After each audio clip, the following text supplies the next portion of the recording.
Subscribe कीजिए मैडस English channel को और बेल आइकन को दबाइए हमारे लेटेस्ट वीडियोस सबसे पहले देखने के लिए। Hello friends, welcome back to Mads English. और आज के वीडियो में हम फिर से सीखने वाले हैं द हिंदू के आज के न्यूज़पेपर की वोकैबुलरी, जो कि बहुत ही इंपॉर्टेंट है और आपने शायद ही सुनी होगी क्योंकि न्यूज़पेपर तो आज का है। तो इस वीडियो को अंत तक देखते रहिए, मैं आपको बताऊंगा बहुत ही interesting vocabulary with meaning and sentences. So watch the video till the end. It's a unique video. So hello friends, my name is Madi. You're watching Madis English. So let's start.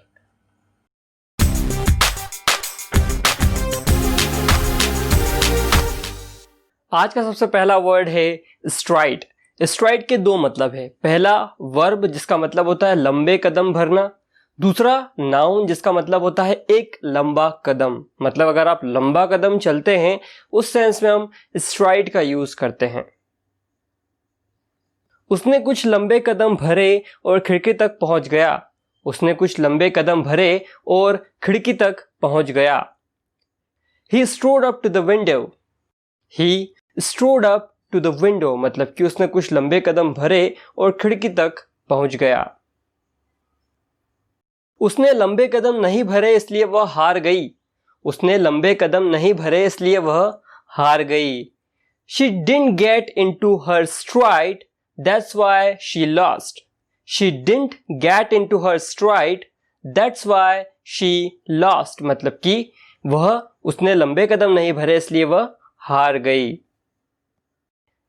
इसे हम get into stride भी कह सकते हैं। किस तरह से get into stride का मतलब होता है, देखिए, Get into one's stride इसका मतलब होता है कि सुखी महसूस करना, to feel comfortable with something मतलब कि to become comfortable with something मतलब किसी चीज के साथ में संतुष्ट हो जाना या फिर उस चीज के साथ में रहना सीख जाना। मतलब जैसे कि आपने नई नई जॉब शुरू की और आपको 2-3 महीने हो गए जॉब करते करते, लेकिन अब उस सिचुएशन में कंफर्टेबल हो गए, उस सेंस में हम यूज करते हैं गेट इनटू वंस स्ट्राइड का। मुझे कुछ महीने लगे लेकिन मैं अब अपनी नौकरी से खुश हूं। मुझे कुछ महीने लगे लेकिन मैं अब अपनी नौकरी से खुश हूं। It took few months but I am finally get into my stride at my new job.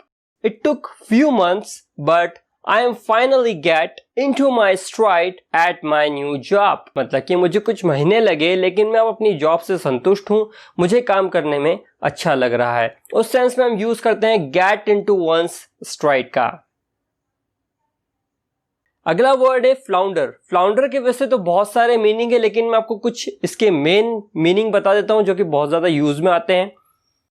ये एक वर्ब है जिसका मतलब होता है विफलता की कगार पर पहुंच जाना। किसी भी चीज का अगर कंपनी विफलता के कगार पर पहुंच रही है मतलब कि कंपनी का परफॉर्मेंस जो है वो अच्छा नहीं है।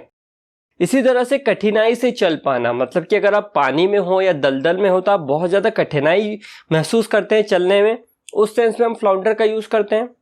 कुछ भी कहने में कठिनाई महसूस करना या बोलते बोलते लड़खड़ा जाना, उस सेंस में हम फ्लाउंडर का यूज करते हैं। आइए समझते हैं, सेंटेंस में आपको अच्छे से क्लियर हो जाएगा। उसने अपने भाषण का अगला पन्ना खो दिया और वह बोलते समय लड़खड़ाने लगी।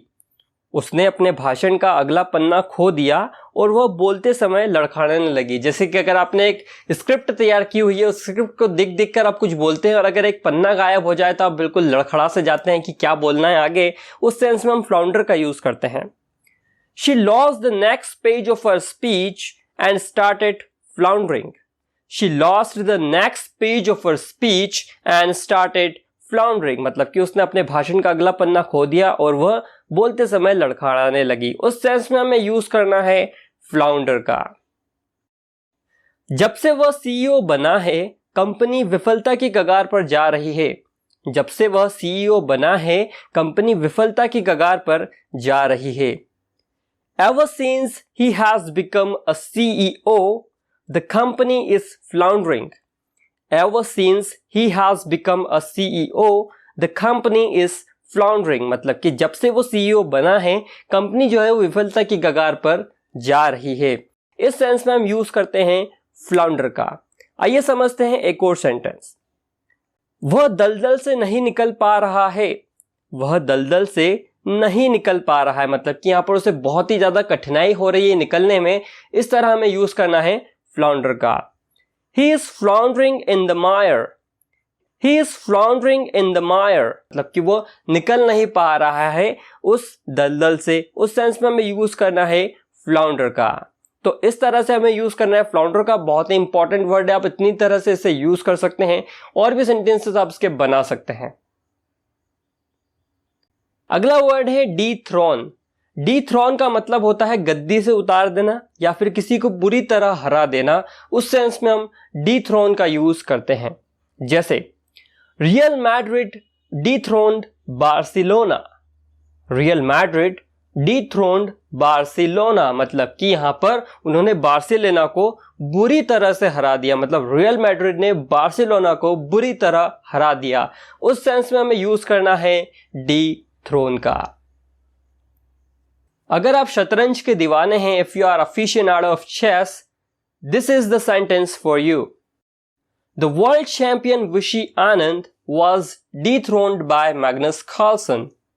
The world champion Vishy Anand was dethroned by Magnus Carlsen. मतलब कि मैग्नस कार्लसन के द्वारा जो विश्व चैंपियन विश्वनाथन आनंद है वो हार गए। उस सेंस में हमें यूज करना है डीथ्रोन का। मतलब कि यहाँ पर किन किन सेंस में डीथ्रोन का यूज कर सकते हैं, देखिए, या तो किसी को बुरी तरह हरा दें या फिर उसका करियर ही बर्बाद कर दें। उस सेंस में हम यूज करते हैं डीथ्रोन का। तो देख सकते हैं आप इसे किस तरह से यूज किया गया है। अगला वर्ड है पेन स्टैकिंग। पेन स्टैकिंग एक एडजेक्टिव है जिसका मतलब होता है सावधानी से कुछ करना, जिसके करने में थोड़ा लंबा समय लगा हो। देखिए, पेन स्टैकिंग का एक बेहतरीन एग्जांपल देता हूं। कोई भी पूछे आप बता देंगे कभी भी किसी भी वक्त। देखिए, जैसे कोई भी बल्लेबाज, मान लीजिए विराट कोहली, शिखर धवन, रोहित शर्मा, कोई भी अगर शतक बनाता है तो वो कम से कम 100 मिनट से ऊपर या फिर उससे ज्यादा का समय लेता है। मतलब उस टाइम में वो बड़ी ही सावधानी से शतक बनाने में लगा होता है। तो आप सावधानी के साथ भी खेल रहे हैं प्लस अपना टाइम भी दे रहे हैं। उस सेंस में हम पेन स्टेकिंग का यूज करते हैं। देखिए sentence, Rohit Sharma made a painstaking 100 against Australia. मतलब कि रोहित शर्मा ने एक कहे तो सावधानी के साथ 100 बनाया ऑस्ट्रेलिया के खिलाफ। तो इस तरह हमें यूज करना है इस पर्टिकुलर वर्ड पेन स्टैकिंग को। Rohit Sharma made a painstaking 100 against Australia. Virat Kohli made a painstaking 100 against Australia. Shikhar Dhawan made a painstaking 100 against Australia. इस तरह से आप यूज कर सकते हैं इस पर्टिकुलर वर्ड पेन स्टैकिंग को। ये आज के द हिंदू में बहुत ही अच्छी तरह से यूज किया गया है। यहाँ पर बेन स्टोक्स ने शतक मारा था, उस सेंस में इसे यूज किया गया है, जैसे कि आप इमेज में देख पा रहे होंगे। भारत की इस लंबी रिसर्च ने इतिहास रच दिया। भारत की इस लंबी रिसर्च ने इतिहास रच दिया। This painstaking research of India made history. This painstaking research of India made history. मतलब कि भारत की इस लंबी रिसर्च ने इतिहास रच दिया। मतलब कि इतिहास में नाम लिखा गया भारत का इस रिसर्च को करने के कारण। इस सेंस में हमें यूज करना है पेनस्टेकिंग का। बहुत ही अच्छा वर्ड है, आप इसे डेली लाइफ में यूज बिल्कुल कर सकते हैं। अगला वर्ड है डिस्पर्स। डिस्पर्स का मतलब होता है बिखरा देना। जैसे कि मान लीजिए बहुत भीड़ लग गई, अगर आप भीड़ को बिखरा देते हैं, उस सेंस में हम डिस्पर्स का यूज करते हैं। मान लीजिए दंगे होने के बहुत ज्यादा चांसेस है, भीड़ लगी पड़ी है, इसलिए पुलिस भीड़ को थोड़ा सा अलग करती है, मतलब भीड़ को थोड़ा सा अलग करती है। उस सेंस में हम डिस्पर्स का यूज करते हैं। जब बारिश शुरू हुई तो भीड़ अलग हटने लगी। जब बारिश शुरू हुई तो भीड़ अलग हटने लगी। When it started raining, the crowd began to disperse. When it started raining, the crowd began to disperse. मतलब जैसे बारिश शुरू हुई तो भीड़ अलग हटने लगी। पुलिस ने भीड़ को अलग किया। पुलिस ने भीड़ को अलग किया। The police dispersed the crowd. The police dispersed the crowd. मतलब कि यहां पर पुलिस ने भीड़ को अलग किया, dispersed। भीड़ को अलग करने में बहुत समय लगा। भीड़ को अलग करने में बहुत समय लगा। It took several hours या फिर It took long time for the crowd to disperse. It took long time for the crowd to disperse. मतलब कि भीड़ को अलग करने में बहुत समय लगा। इस तरह से आपको यूज करना है इस पर्टिकुलर वर्ड डिस्पर्स को। अगला वर्ड है डिविसिव, जो कि एक एडजेक्टिव है जिसका मतलब होता है विभाजनकारी, मतलब ऐसा कि जो विभाजन का कारण बने, समथिंग विच कॉज डिविजन, या फिर कोई ऐसी चीज या कोई ऐसा मुद्दा जो बहस का कारण बने, वहां पर हम यूज करते हैं डिविसिव इस पर्टिकुलर एडजेक्टिव का। आइए समझते हैं, सेंटेंस में आपको अच्छे से क्लियर हो जाएगा। उसने विभाजनकारी भाषण दिया, या फिर आप इसे ऐसा भी कह सकते हैं कि उसने बहस भरा भाषण दिया, मतलब कि ऐसा भाषण दिया जिससे बहुत ज्यादा आर्गुमेंट छिड़ सकती है। उस सेंस में हम यूज करते हैं डिविसिव का। She gave a divisive speech. She gave a divisive speech, मतलब या तो उसके भाषण से बहुत बड़ी जंग छिड़ जाएगी, या फिर कंट्री जो है वो विभाजन का कारण बनेगी। जिस भी कंट्री के खिलाफ उन्होंने भाषण दिया है, उस सेंस में हम यूज करते हैं डिविसिव इस पर्टिकुलर एडजेक्टिव का। दहेज प्रथा एक बहस का मुद्दा है। दहेज प्रथा एक बहस का मुद्दा है। The dowry system is a divisive issue. The dowry system is a divisive issue, मतलब कि दहेज प्रथा एक बहस का मुद्दा है। इस सेंस में हमें यूज करना है डिविसिव का। अगला वर्ड है अनरेवल।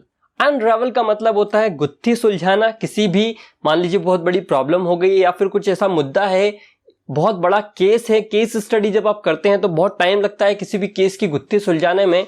उस सेंस में हम अनरेवल का यूज करते हैं, मतलब गुत्थी सुलझाना, या फिर किसी भी डोरे या धागे जब उलझ जाते हैं उसे सुलझाना। उस सेंस में हम अनरेवल वर्ड का यूज करते हैं। बहुत ही अच्छा वर्ड है, घरेलू कामकाज के तौर पर इसे आप यूज कर सकते हैं। जब भी धागा वागा उलझ जाए तो आप बोल सकते हैं अनरेवल को। आइए समझते हैं, सेंटेंस में आपको अच्छे से क्लियर हो जाएगा। मैंने उलझे हुए धागे सुलझाए और उन्हें गिर्री में लपेट दिया। मैंने उलझे हुए धागे सुलझाए और उन्हें गिर्री में लपेट दिया। तब इसका इंग्लिश बनेगा I unraveled the tangled threads and wound it to the bobbin. I unraveled the tangled threads and wound it to the bobbin, मतलब कि मैंने उलझे हुए धागे सुलझाए और वो फिर से ना उलझे, इसलिए मैंने उसे बॉबिन में लपेट दिया। इस तरह से आपको यूज करना है अनरेवल का। अब समझते हैं कि गुत्थी सुलझाना, इसे किस तरह से यूज किया जाएगा। कोरोना वायरस की गुत्थी सुलझाने में बहुत समय लगेगा। कोरोना वायरस की गुत्थी सुलझाने में बहुत समय लगेगा, मतलब कि कुछ समझ ही नहीं आ रहा है कि किस तरह से कोरोना वायरस को कंट्रोल किया जाए। ना कोई वैक्सीन अभी तक बनी है, ना कुछ प्रॉब्लम, बहुत ज्यादा प्रॉब्लम हम फेस कर रहे हैं। उस सेंस में हम यूज करते हैं अनरेवल का। It will take a long time to unravel Covid. It will take a long time to unravel Covid, मतलब कि कोरोना को, यहां पर कोरोना की जो गुत्थी है उसे सुलझाने में बहुत समय लगेगा। उस सेंस में हमें यूज करना है अनरेवल का। बहुत ही अच्छा वर्ड है, इसे यूज जरूर कीजिएगा। अगला वर्ड है डिसअवाव। डिसअवाव का मतलब होता है इनकार करना, टू रिफ्यूज समथिंग। उस सेंस में हम यूज करते हैं डिसअवाव का, मतलब कुछ इनकार करना। आज जो कुछ भी हुआ मैं उसे इनकार नहीं कर सका। आज जो कुछ भी हुआ उसे मैं इनकार नहीं कर सका। Whatever happened today, I couldn't disavow that. Whatever happened today, I couldn't disavow that. मतलब कि आज जो भी कुछ भी हुआ मैं उसे इनकार नहीं कर सका। उसने पुरानी बातें भुलाने से इनकार कर दिया। उसने पुरानी बातें भुलाने से इनकार कर दिया, मतलब वो बातें ऐसी थी जो उसको चोट पहुंचाती थी, इसलिए सामने वाले ने कहा तो उसे भूल जा, लेकिन उसने मना कर दिया। उस सेंस में हम डिसअवाव का यूज कर रहे हैं। He disavowed to forget the past. He disavowed to forget the past, मतलब कि उसने पुरानी बातें भुलाने से इनकार कर दिया। उस सेंस में हमें यूज करना है इस पर्टिकुलर वर्ड डिसअवाव का। अगला वर्ड है ग्रिंच। ग्रिंच का मतलब होता है दूसरों के मजे बिगाड़ने वाला व्यक्ति। उस सेंस में हम यूज करते हैं ग्रिंच का। आइए समझते हैं, सेंटेंस में आपको अच्छे से क्लियर हो जाएगा। वे मजा बिगाड़ने वाले लोग हैं, उन्हें पार्टी में मत बुलाओ। वे मजा बिगाड़ने वाले लोग हैं, उन्हें पार्टी में मत बुलाओ। They are Grinch, don't call them to the party. They are Grinch, don't call them to the party, मतलब कि वो मजा बिगाड़ने वाले लोग हैं, उन्हें पार्टी में मत बुलाओ। वह मजा बिगाड़ने वाला इंसान है, उसी ने आने से मना किया। वह मजा बिगाड़ने वाला इंसान है, उसी ने आने से मना किया। He is Grinch, he refused to come। या फिर आप यहां पर disavowed का यूज भी कर सकते हैं। He is Grinch, he disavowed to come, मतलब कि वही एक इंसान है जो मजा बिगाड़ता है और उसी ने आने से मना किया। इस सेंस में हमें यूज करना है इस पर्टिकुलर वर्ड ग्रिंच का। आज का आखिरी वर्ड हम देखने जा रहे हैं जो कि इनकॉरिजिबल। इनकॉरिजिबल का मतलब होता है जिसे खत्म करना बहुत ही ज्यादा मुश्किल हो, मतलब जिसे खत्म करना बहुत कठिन हो, उस सेंस में हम यूज करते हैं इनकॉरिजिबल का। सेंटेंस देखते हैं, क्लियर हो जाएगा। The global warming is an incorrigible problem। The global warming is an incorrigible problem, मतलब कि जो वैश्विक ताप है, जो ग्लोबल वार्मिंग है, वो एक ऐसी समस्या है जिसे खत्म करना बहुत ही ज्यादा मुश्किल है। उस सेंस में हम यूज करते हैं इस पर्टिकुलर वर्ड इनकॉरिजिबल का। इसी तरह से आप कह सकते हैं अब इस जमाने में Covid is an incorrigible disease. Covid is an incorrigible disease, मतलब कि कोविड-19 जो है, कोरोना वायरस जो है, उसे मिटाना बहुत ही ज्यादा मुश्किल है। उस सेंस में हम यूज करते हैं इनकॉरिजिबल का। कैसा लगा ये वर्ड कमेंट में जरूर बताइएगा। फ्रेंड्स, कैसी लगी वीडियो नीचे कमेंट बॉक्स में जरूर बताइएगा। वीडियो पसंद आए तो इसे एक लाइक जरूर कीजिएगा। जैसा कि मैंने कहा कि अपने फ्रेंड को ये वीडियो जरूर शेयर कीजिएगा, क्योंकि उसके घर में न्यूज़पेपर आता है तो वो पढ़ता नहीं है, और नहीं आता है तो अच्छी बात है, कुछ सीख लेगा। इसलिए इस वीडियो को शेयर करना मत भूलिएगा। चैनल पर नए तो सब्सक्राइब करके जरूर जाइएगा, बेल आइकन को जरूर प्रेस कीजिएगा, वरना कल का नोटिफिकेशन नहीं मिलेगा। फिलहाल के इस वीडियो में इतना ही, मिलता हूँ नेक्स्ट वीडियो में, तब तक के लिए गुड बाय।